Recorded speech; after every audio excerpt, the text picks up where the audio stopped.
It's raining today. I'm driving to the tax office, trying to figure out why my taxes went up by $500 a month. And I know I kind of look like shit. I feel like shit. And I wonder to myself, is it even possible for me to be happy? Like, is happiness even possible for me? Because, like, for as long as I can remember, I've always just, like, hated my life. Like, when I was a kid, actually, and the only thing that makes me think that happiness is possible for me is because I'm, like, a lot happier now than I was when I was a kid. When I was a kid, I was really, really, really unhappy. I mean, when I was a kid, I really wanted to die. And, like, I mean, I don't want to die now. I'm kind of feel, like, free. You know what I mean? But I still haven't, like, I don't feel, like, happy. Like, I feel, like, okay, you know? I kind of just feel bored by life. And, like, I feel like I'm getting to my goals, you know, I'm getting to where I want to be. I'm seeing the results, which is amazing, but I don't feel like happy enough to, like, wear makeup and have fun. And so, like, I try to have moments like that. Like, tonight I'm gonna go out and I'm trying to, like, enjoy life more. And part of moving to Mexico, you know, temporarily, it's not like, I'm not like moving there. It's just going to live in Mexico. You know, part of that is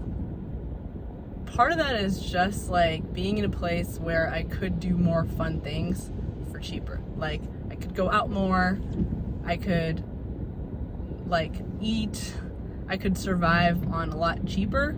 And because of that, I won't have to be, like, working 24/7 at a restaurant in order to make that happen. You know what I mean? Like, here, in order to, like, go out, I have to, like, rely on my budget from the restaurant. You know, and the tiny bit that comes out of my rentals, but not really, because I'm just, like, not making money from my rentals right now, because, like, everything that I make, like, I just keep being hit with with these construction maintenance costs and taxes. Like I don't even know how I'm gonna have the money to pay the taxes that are being hit this year. It's like, where are all these taxes coming from? And that's why I'm going to, like, the tax office and see what is going on. Like, where is it coming from? But I'm just so burnt out. And then I just had a conversation with my mom.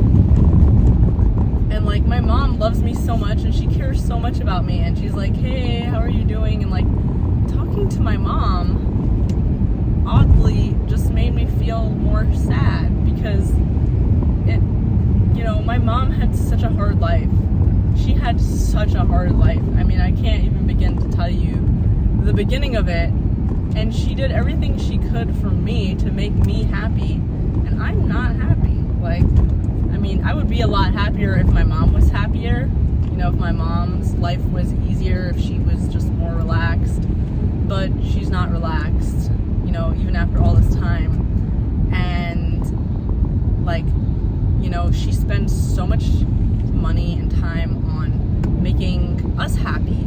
But, like, it's so hard to be happy when your parents aren't happy. It's just, like, a thing. And it's, you know, I felt validated by this video that basically said, like, if your parents are depressed, like, the kids have, I think it's like 3 to 6 times chances more of being depressed. And, like, I totally feel that, because without my parents being happy, like, my parents to me are kind of like me in the future, right? It's like, if my parents can't be happy, no matter what they have or what they do, then how could I be happy, you know? And so that's kind of, like, the feeling that I have, and I'm trying to, like, replace my parents as a role model. I'm trying to replace them with, like, role models that I find on the internet, you know, my uncle, like, other role models in my personal life where, like, you know, people that, okay, like I don't have to necessarily end up like my parents, I can end up like those people, you know. So stuff like that really helps. But sometimes it just, you know, without these videos to like put things in perspective and to kind of like see the timeline, it sometimes feels like I'm just like not going anywhere. But I know that I'm going somewhere. It just feels like I'm not. But anyway, hopefully these videos are gonna be like way more fun and way more lighthearted and just fun and funny when I get to like a little more stability.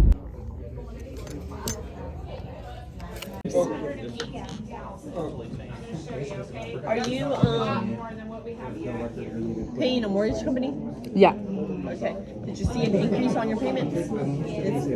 It's very steep. It's a steep increase. I don't even like. I might have to sell the house because I can't really afford it. Hitting an error and then it's just kind of the process.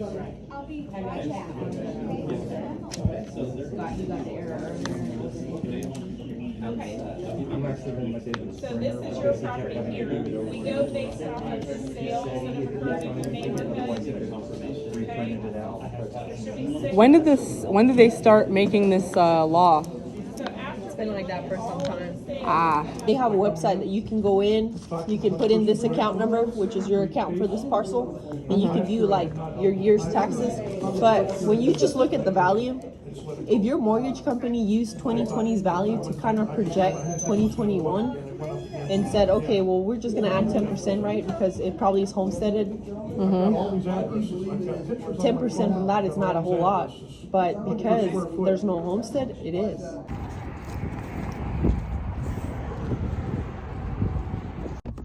So what happened is basically because I still didn't get my Texas license because the DMV is so slow and they needed me to like apply for an appointment to get my license like years in advance. Literally, like it's just been taking years to get my license, my Texas ID. So because I wasn't able to apply for a homestead exemption, because I've been late on my ID, and I thought I already applied, but I needed to get the ID in order to make it go through. So basically what happened is my taxes have been going up like astronomically every year because the property values have been going up because so many people have been moving to Texas, and it's just gonna keep getting worse. And so like I can't afford to keep this house. So my plan basically is to get a construction bid on the house, like for like several tens of thousands of dollars.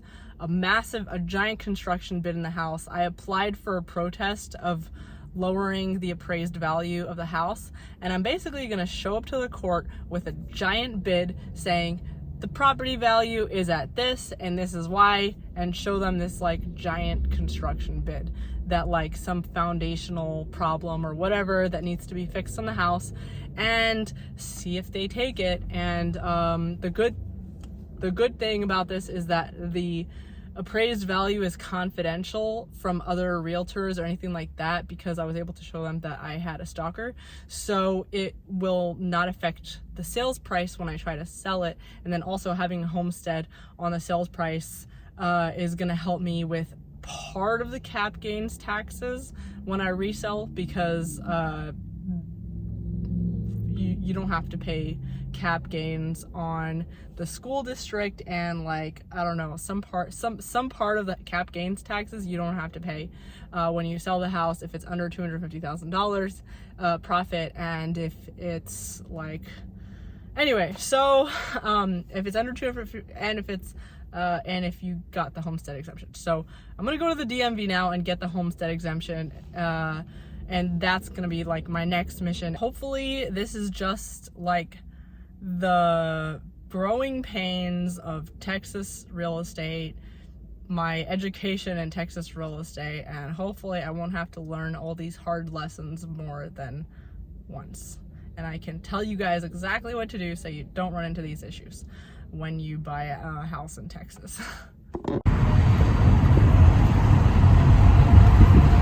Here it is, streets of Dallas.